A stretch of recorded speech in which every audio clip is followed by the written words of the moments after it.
Vamos abrir na profecia de Isaías, no capítulo 43, verso 11.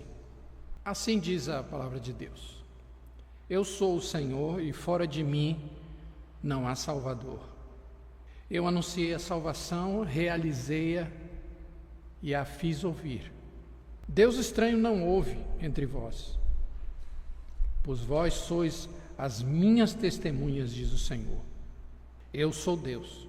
Ainda antes que houvesse dia, eu era, e nenhum há que possa livrar alguém das minhas mãos. Agindo eu, quem o impedirá?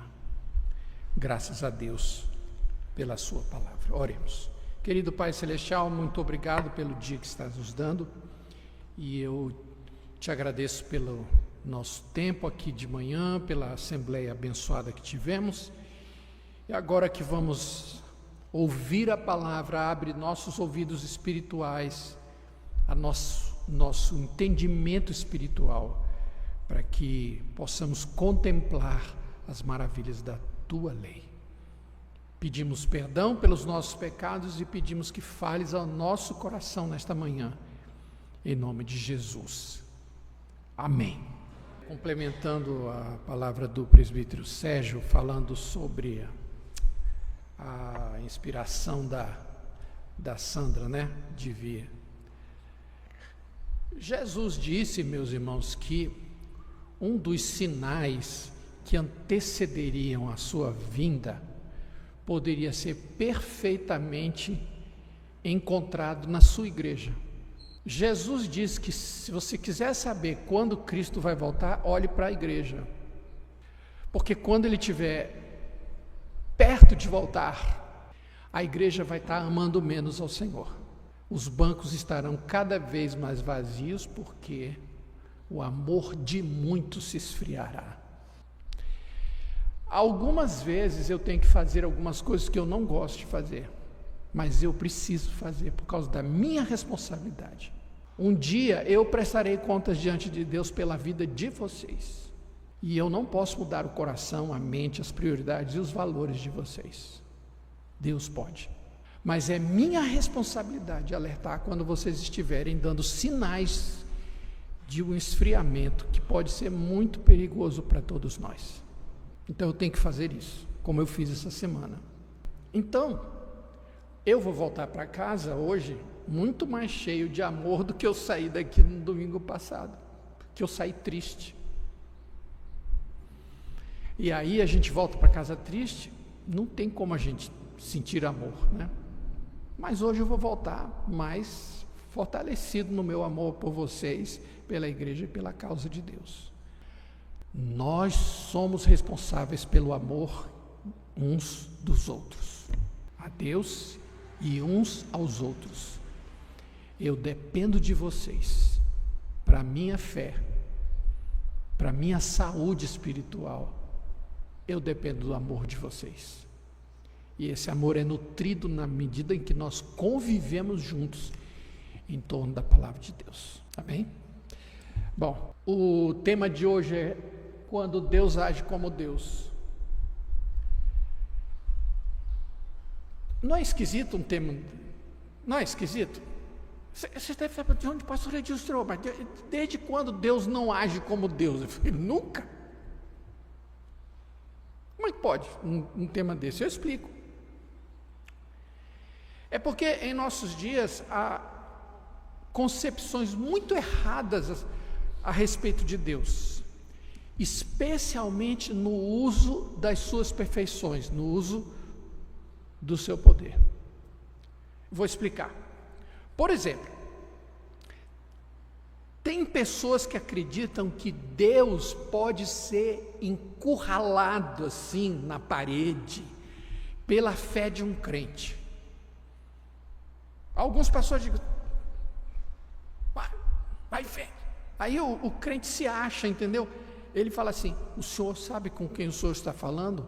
Com um homem e uma mulher de muita fé. Agora eu vou falar e tu vais fazer. É assim. Pelo poder da minha fé, faça isso. Está assim de gente que pensa. Tem aquela gente que acha que Deus é como um caixa eletrônico e que ama dinheiro. Se você der 10, ele dá 20. Se você dá 100, ele dá 1000. Tem um certo bispo por aí que tem uma frase muito conhecida, quando ele disse o seguinte: Cristo deu o seu sangue pela igreja. A igreja deve dar o seu sangue por Cristo. E o sangue da igreja é o dinheiro. Eu não vou nem falar de quem é, porque você já sabe perfeitamente de onde vem um negócio desse. Bom, tem pastores que dizem para o crente fazer valer a vontade deles.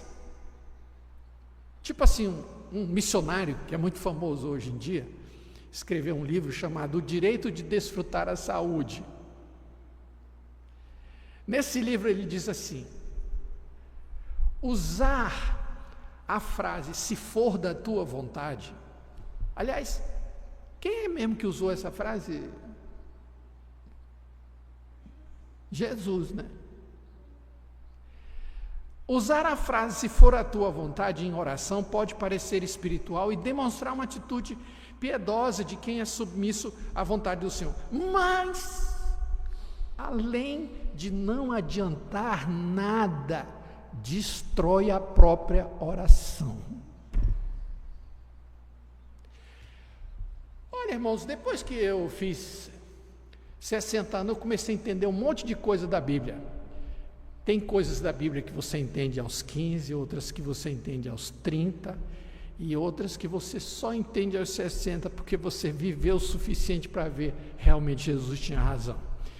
Uma das coisas que Jesus disse é que algumas pessoas serão julgadas pelas suas próprias palavras. Eu queria saber como que esse pastor aqui vai enfrentar o Cordeiro quando ele disse assim: foi você que disse que orar conforme a minha vontade não adiantava nada? Rapaz, eu não queria estar na pele dele, não.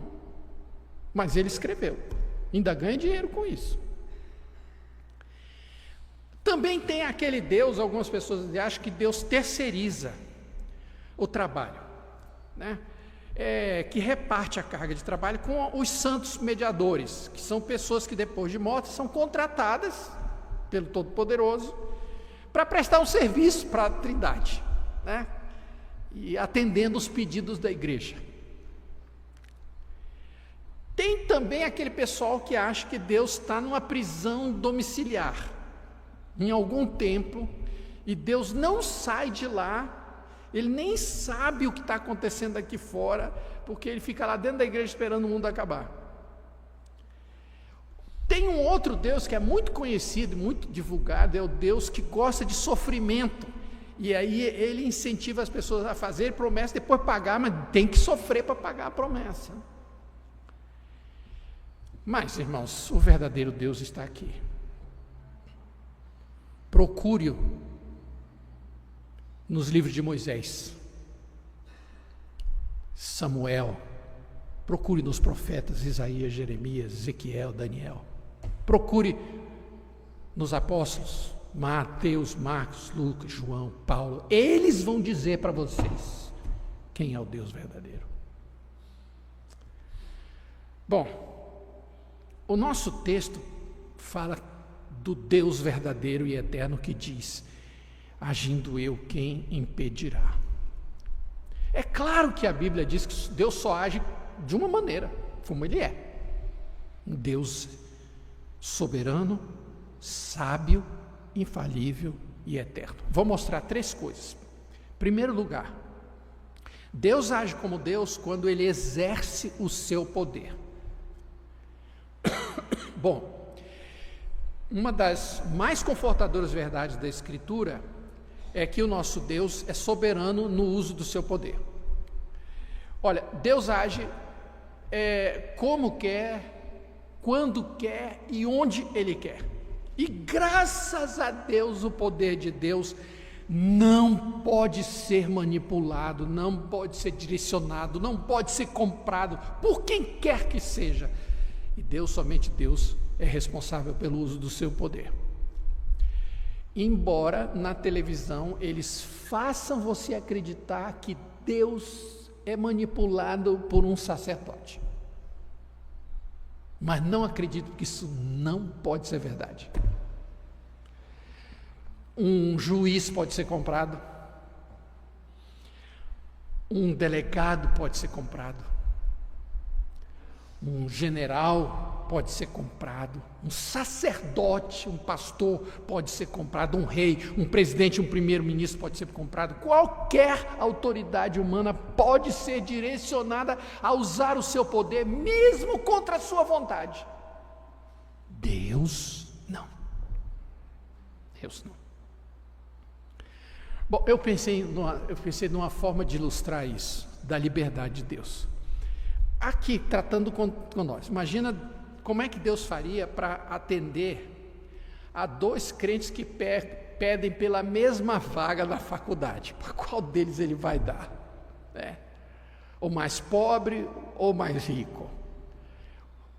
O que Deus faz quando dois crentes pedem a mesma vaga no concurso de uma repartição federal? Quem é que ele vai dar? Esse aqui faz jejum, aquele ali faz missões. Qual Deus vai atender?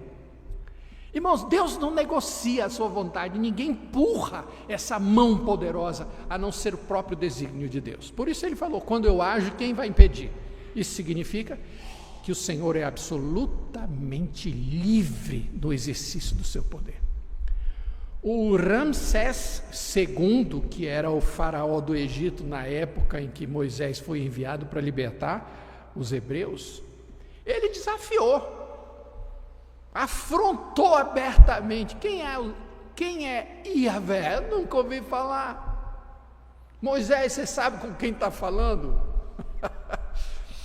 Bom, Deus foi lá e julgou os deuses nos quais o Ramsés II confiava. Deus fez apodrecer as águas do Nilo. Deus encheu a terra de rãs e depois elas morreram. Um fedor insuportável na terra do Egito. Depois vieram piolhos, vieram moscas, animais infectados, úlceras, saraivas de fogo, infestação de gafanhoto, escuridão na terra do sol. E finalmente a morte de um deus do Egito que era o primogênito do faraó. Ramsés II acordou um dia e disse: chega, vão embora daqui. Eles disseram: vamos. O povo estava tão cansado dos hebreus, tão cansado da mão de Deus, falou: olha, pega o que vocês quiserem e vão embora. Só que depois ele se arrependeu, foi atrás do povo de Deus. Quando os hebreus atravessaram o mar Vermelho, eles foram atrás e Deus afundou todo aquele exército naquele mar. Bom, olha só que coisa, tempos depois dessa travessia, os amalequitas afligiram o povo de Israel. Aí todos pensavam assim: vocês sabem com quem vocês estão brigando? Se prepara aí, porque o mar vai engolir vocês. Eles achavam que Deus ia mandar uma praga em cima dele, mas Deus não mandou não. Eles chamou Josué e mandou lutar contra eles. Isso é interessante, né? Podia ter dado um jeito, não, vai lá. E aí, enquanto Arão e Hur sustentavam as mãos e os braços de Moisés, que orava pelo exército de Israel. Porquanto o Senhor jurou, haverá guerra do Senhor contra Amaleque, de geração em geração. Eu estou dizendo isso porque para vocês verem que ninguém controla o exercício do poder de Deus. A uns ele exalta e a outros ele abate de maneira absolutamente livre. Agindo eu, quem impedirá? Olha, irmãos, ele deu a Davi a habilidade de encravar uma pedra na testa de Golias. Ele deu um corpo à prova de fogo para Sadraque, Mesaque e Abednego, amigos de Daniel, que foram jogados na fornalha. Ele fortaleceu os braços de Sansão, ele deu uma força sobre-humana, ele deu uma grande sabedoria a Salomão, ele deu poder a Eliseu para fazer um machado boiar na água, ele fez os ossos desse profeta ressuscitarem um defunto que acidentalmente caiu na cova do profeta. Mas esse mesmo Deus permitiu que outros fossem torturados, sofressem escárnio, açoites, fossem algemados, aprisionados, maltratados, apedrejados, cerrados ao meio, decapitados, comidos por animais ferozes, queimados vivos. Por que é que a esses, os heróis lá de Hebreus, Deus não livrou? Como livrou os amigos de Daniel? Por que é que permitiu que Estevão fosse apedrejado?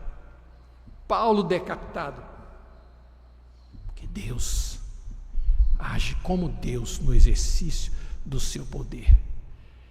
Ele não é obrigado e nem movido a proteger ou deixar perecer.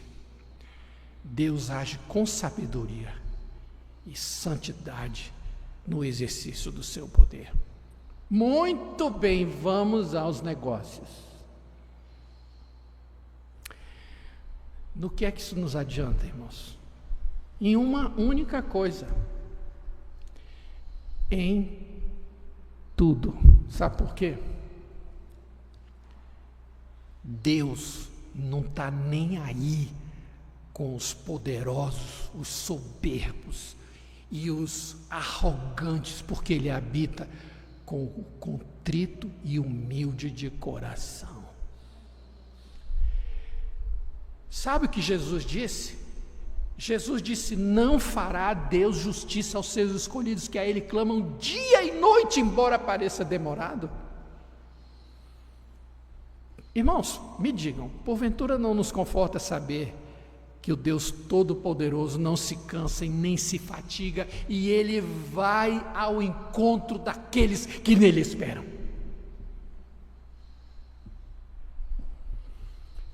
Eu e você dependemos diariamente, a cada hora, a cada minuto e a cada segundo, do livre exercício do poder que guarda e do poder que arruína de Deus.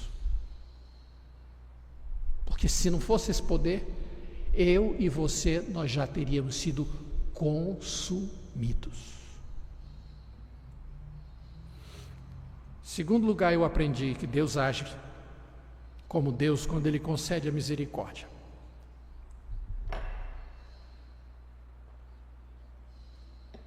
A misericórdia de Deus é a perfeição divina que o leva a socorrer as suas criaturas que estão debaixo da maldição do pecado, independente do mérito. A misericórdia de Deus para com a raça humana é absolutamente inexplicável e imerecida. Eu explico. Olha, a misericórdia não é um direito a ser requerido, porque todo miserável é miserável por causa do pecado. O apóstolo Paulo diz na carta aos Romanos: todos pecaram. Por um só homem entrou o pecado no mundo, pelo pecado a morte passou a todos os homens, porque todos pecaram. Pronto, simples assim. A miséria é uma herança deixada por pecadores aos seus descendentes. Isso é coisa de pai para filho. Ora, se a miséria é fruto da rebelião do ser humano contra o Criador, a misericórdia de Deus não deveria alcançar homem algum. Ele deveria morrer, todos nós, Deus poderia deixar que todos nós morrêssemos na mais absoluta desgraça, porque nós colhemos o que plantamos. Só que essa perfeição divina, a misericórdia de Deus, também é soberana.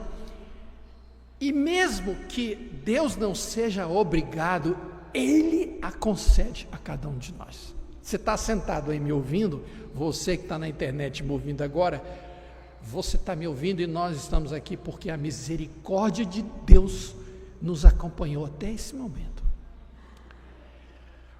Agora, irmãos, sabe o que Paulo falou? Ele relembra daquele encontro de Deus com Moisés. Moisés disse algumas coisas para Deus que eu não tinha coragem de falar, não. Mas ele teve. Se o senhor não perdoar essa gente aí, o meu povo e tal, pode tirar o meu nome do livro da vida. Deus falou, eu tiro. Foi muito legal isso. Eu ponho quem eu quero, eu tiro quem eu quero. Isso não é nenhum problema para mim, Moisés. Moisés achou que encurralado. Não vem com isso não. E aí, Deus disse a Moisés, terei misericórdia de quem me aprouver, ter misericórdia. E me compadecer-me-ei de quem me aprouver, de quem eu quiser ter compaixão. Maravilhoso isso, né? Então, Deus é absolutamente livre para oferecer a quem Ele quiser a sua misericórdia. Agora, Moisés, preste bem atenção, Moisés é chamado de o homem mais manso da terra. Mas um dia, com raiva, ele feriu a rocha 2 vezes com a vara, quando Deus disse para ele falar. E por causa dessa desobediência, Moisés não pôs o pé na terra da promessa. Deus não teve misericórdia com esse pecado de Moisés. Mas ele teve misericórdia de Davi com Betseba. Vai explicar. Olha, o Davi adulterou com Betseba, mandou que matassem Urias, o marido dela, mas Deus o perdoou, teve misericórdia. O Saul ofereceu sacrifício antes que o profeta Samuel chegasse naquele lugar, e Deus não aceitou, tirou o reino de Saul e deu para Davi. A um deu misericórdia, a outro não deu. É simples assim. No poço de Betesda, quando Jesus foi lá e viu aquela multidão esperando que o anjo movesse, de todos aqueles que esperavam o anjo mover a água para se jogar no tanque, só um foi visto por Jesus e teve a misericórdia. 38 anos esperando.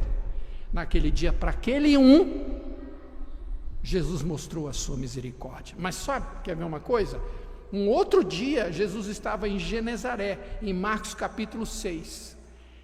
Em Marcos 6 diz que onde quer que ele entrasse, nas aldeias, cidades ou campos, punham os enfermos na praça, rogando-lhe que os deixasse tocar, ao menos na orla da sua veste. Vocês estão... Copia a cena. Ele está vindo para cá, ele está vindo, pega todo mundo, aí saía aquele povo carregando aqueles doentão, botava tudo na praça assim, fileira assim, levanta a mão, levanta. Aí Jesus passava do ladinho assim, e deixava que eles tocassem. E diz o texto, quantos a tocavam eram curados. Gente, fala sério. Jesus levantou naquele dia e falou, hoje eu vou curar todo mundo. Ele não perguntava nome, né? Ele não perguntava o que você fez, não perguntava qual é a tua enfermidade, quantos médicos, nada. Ele passava e as suas vestes eram tocadas e atrás dele estavam todos curados. Quem dirige a misericórdia de Deus? É a condição humana, é a oração do justo, é o desespero na situação. Deus, somente Deus dirige a sua misericórdia a quem Ele quer. Bom, o que o crente ganha com isso? Uma coisa, tudo. Quando Deus age como Deus, quando Ele tem a misericórdia de quem lhe apraz ter misericórdia, isso me faz bendizer ao Senhor pelo Evangelho de Cristo, porque no Evangelho qualquer miserável pode ser alcançado pela graça de Deus. É uma mensagem para o mundo inteiro. Deus enviou o seu Filho, E nele está a misericórdia, com a qual Deus nos salva e nos alcança e nos transforma. Por isso Jesus disse: venham a mim todos vós que estáis cansados e sobrecarregados, eu vos aliviarei. Isso é misericórdia.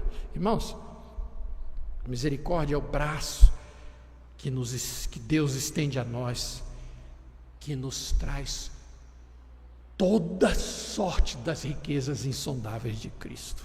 É a misericórdia. Pela misericórdia de Deus, as nossas orações são ouvidas. Pela misericórdia de Deus, os nossos pecados são perdoados. Pela misericórdia de Deus, os olhos do Senhor estão sobre os que o temem.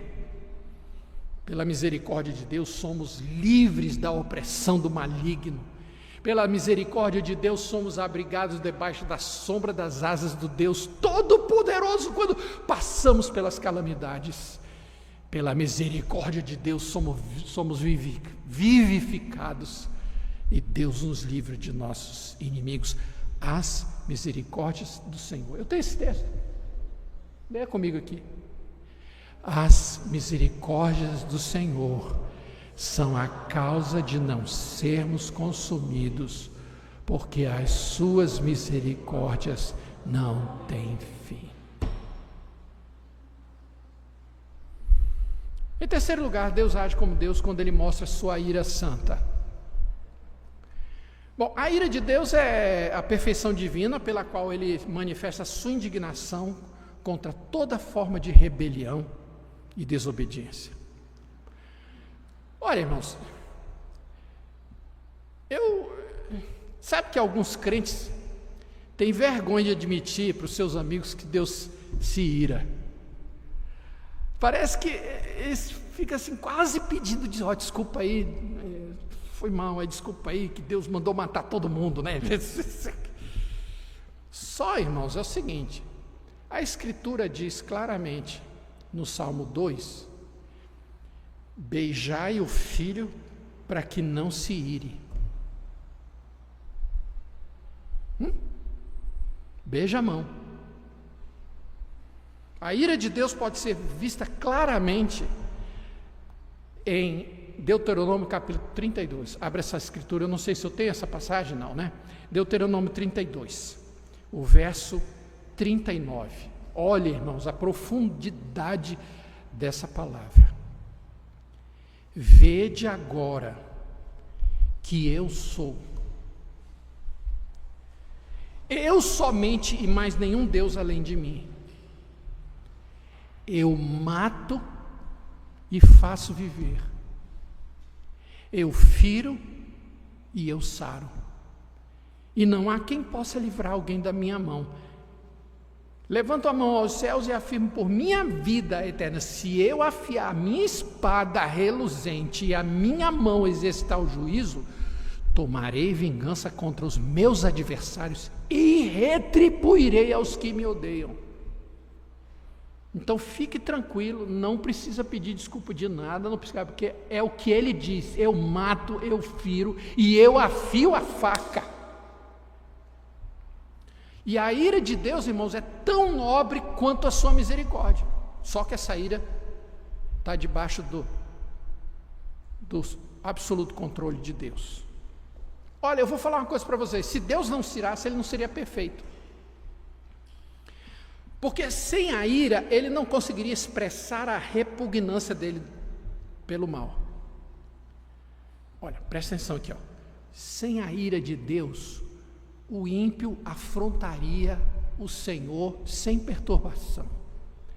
A injustiça ficaria sem retribuição. O violento reinaria sem que fosse arguído e jamais pagasse por nada. Sem a ira de Deus, não haveria nenhuma vantagem de viver uma vida justa. Bendito seja o Senhor que manifesta a sua cólera contra o ímpio, contra o soberbo, contra o rebelde, contra o blasfemo, contra o maligno. Olha, irmãos, alguns arrogantes só serão humilhados pela ira de Deus. Deus criou o inferno para o diabo, mas ele tem que mandar para lá o arrogante. Vai junto. O inferno é tão necessário quanto o céu. Porque sem o inferno não haveria lugar onde Deus pudesse guardar o soberbo. Tem que colocar no outro lugar. Mas a ira de Deus é controlada. Ninguém provoca Deus a ira, assim, ninguém tira Deus do sério. Nos seres humanos, né, qualquer um de nós aqui está sujeito a perder a paciência. E depois, eu li uns tempos atrás de uma veterinária que teve uma discussão com um casal que estava numa moto. Ela perdeu a paciência, perdeu o equilíbrio, perdeu o controle, entrou no carro, passou por cima dos dois e matou os dois. Uma médica.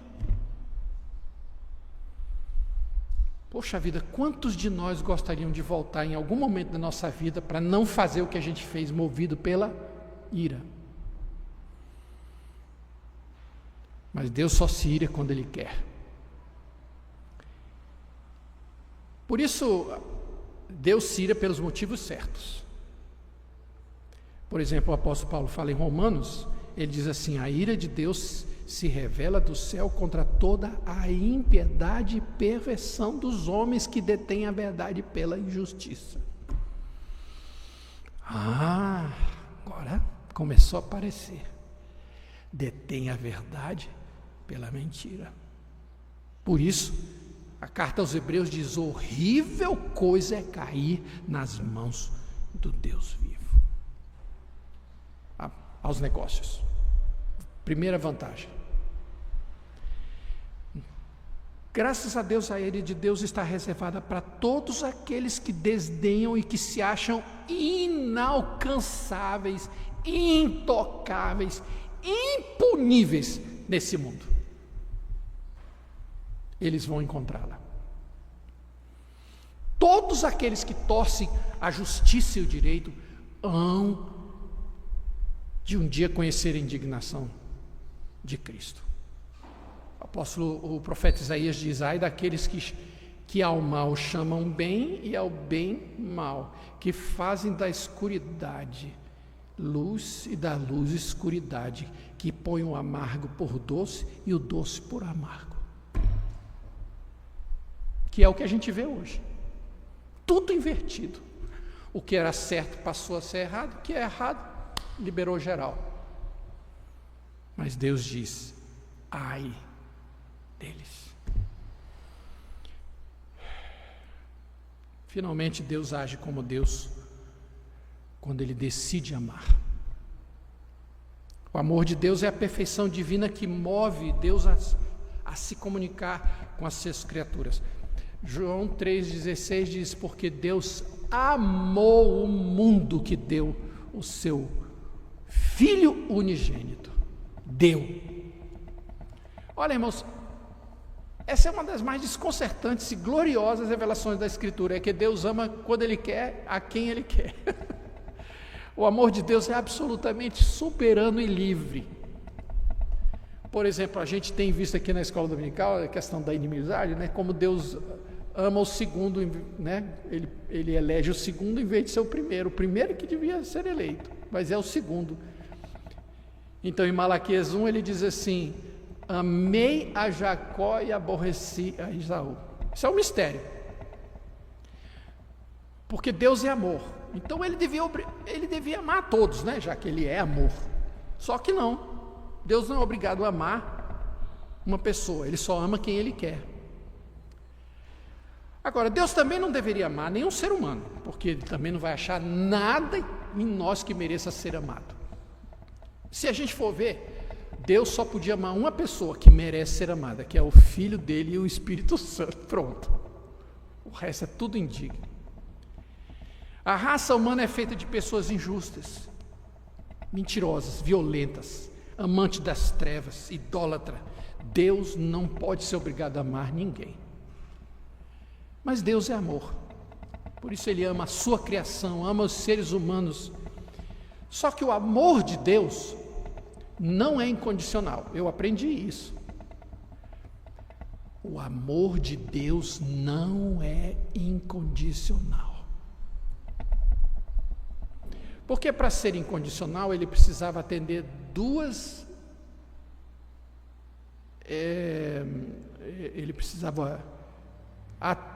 atender a duas reivindicações. A primeira é que ele não podia requerer condição prévia alguma. E nesse sentido está certo, Deus nunca requereu de nós qualquer coisa boa para a gente ser amado, aliás, não vai encontrar nunca. Só que a segunda condição é a seguinte, é não esperar reciprocidade. Para um amor ser incondicional, ele não pode exigir uma condição prévia e não pode exigir uma resposta. Só que Deus ama, não porque Ele acha um motivo em nós, Paulo escrevendo aos Romanos, de Deus prova o seu próprio amor para conosco pelo fato de ter Cristo morrido por nós, sendo nós ainda pecadores. A primeira está certa. Agora, o amor de Deus não pode satisfazer o segundo requisito de não esperar resposta, porque Deus exige uma resposta. João diz na sua primeira carta, o apóstolo João, primeira carta, capítulo 4, ele diz: nós amamos porque Ele nos amou primeiro. Tem resposta aí. Deus amou o mundo, amou. Enviou o seu filho, enviou. O filho morreu. Só que tem uma coisa, irmãos. Esse amor só é eficaz para aqueles que respondem ao amor. Com gratidão, obediência e adoração. Por isso Deus nos convida majestosamente a amá-lo. Ouve, Israel, o Senhor nosso Deus é o único Senhor. Amarás, pois, o Senhor teu Deus de todo o teu coração e de toda a tua alma e de toda a tua força.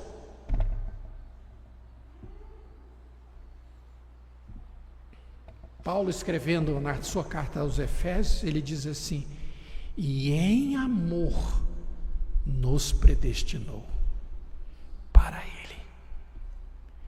E se alguém nos escolheu por amor, ele deve ter esse amor de volta. A resposta é amor.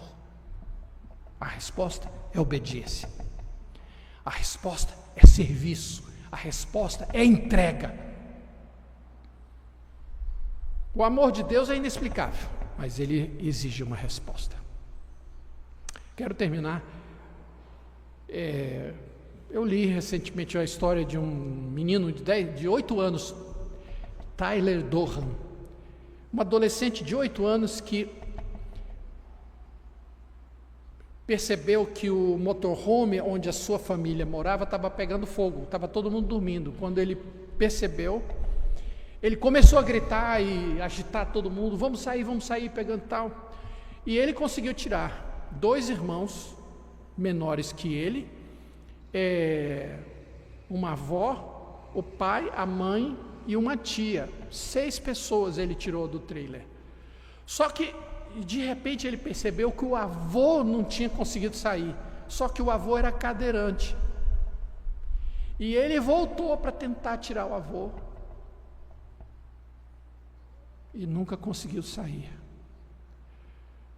Quando os bombeiros chegaram, encontraram o Durham abraçado ao avô, com o corpo carbonizado.